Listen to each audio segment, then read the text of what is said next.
ये काफी खतरनाक है, खासकर कि आप इस तरह से इमेजिन कीजिए, जो छोटे बच्चे हैं जिनका वजन केवल 15-20 किलो है, अगर वो इतनी भारी मात्रा में निकोटीन लेते हैं और इतनी टेंडर एज में लेते हैं, इतनी यंग एज में लेते हैं, तो उसके साइड इफेक्ट्स बहुत ज्यादा हो सकते हैं। निकोटीन एक ऐसा पदार्थ है जो कि कैंसर तक कर सकता है। बाकी साइड इफेक्ट्स तो इसके काफी ज्यादा होते हैं, लेकिन कैंसर तक भी ये कर सकता है।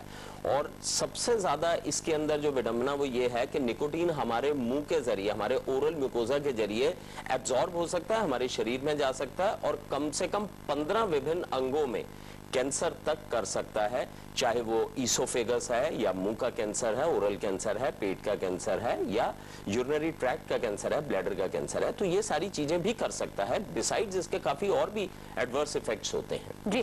हाँ, इससे निकोटीन से क्या होता है कि एक प्लेजर मिलता है, एक अच्छापन महसूस होता है, क्योंकि निकोटीन के शरीर में जाने के बाद में डोपामीन रिलीज होती है ब्रेन से और एड्रिनल कॉर्टेक्स से एपिनेफ्रिन रिलीज होती है, जो कि एक बड़ी अच्छी भावना देती है और वो उससे थोड़ी सी लत लग जाती है। और अगर हम निकोटीन का इस्तेमाल करते करते सडनली उसे बंद कर दें तो ये एकदम से हानिकारक भी हो सकता है। ये एकदम से हमारा मूड चेंज कर देता है और हमारे को इरिटेबल बना देता है, अटेंशन स्पैन हमारा कम कर देता है, चिड़चिड़ा कर देता है। तो ये एक, जिसको कि हम कहते हैं विड्रॉल सिम्टम, जब चलते चलते एकदम से हम इसको विड्रॉ कर लें तो वो भी काफी खतरनाक हो सकता है।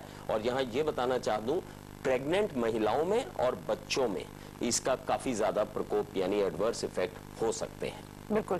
और डॉक्टर साहब सुचरिता जी, जो फ्लोराइड की मात्रा है वो एक परमिसिबल लिमिट में अगर होती है तो वो फायदा करेगी। अगर फ्लोराइड की मात्रा जो है, जैसा कि डॉक्टर साहब बता भी रहे थे कि 1000 पार्ट्स पर मिलियन से ऊपर किसी भी हिसाब से नहीं होनी चाहिए। अगर ये कम से कम 15 या 20 गुना ज्यादा है तो फ्लोराइड भी एक ऐसा केमिकल है जो कि बहुताया मात्रा में हमारे शरीर में काफी ज्यादा एडवर्स इफेक्ट्स कर सकता है, खास करके हमारे जॉइंट्स को खराब कर सकता है। इवन हमारे मेंटल स्टेटस के पर फ्लोराइड का जो है वो एडवर्स इफेक्ट हो सकता है। तो ये किसी भी हिसाब से एक मात्रा से ज्यादा, इवन फ्लोराइड भी जो है वो बिल्कुल नहीं होना चाहिए इन टूथपेस्ट में।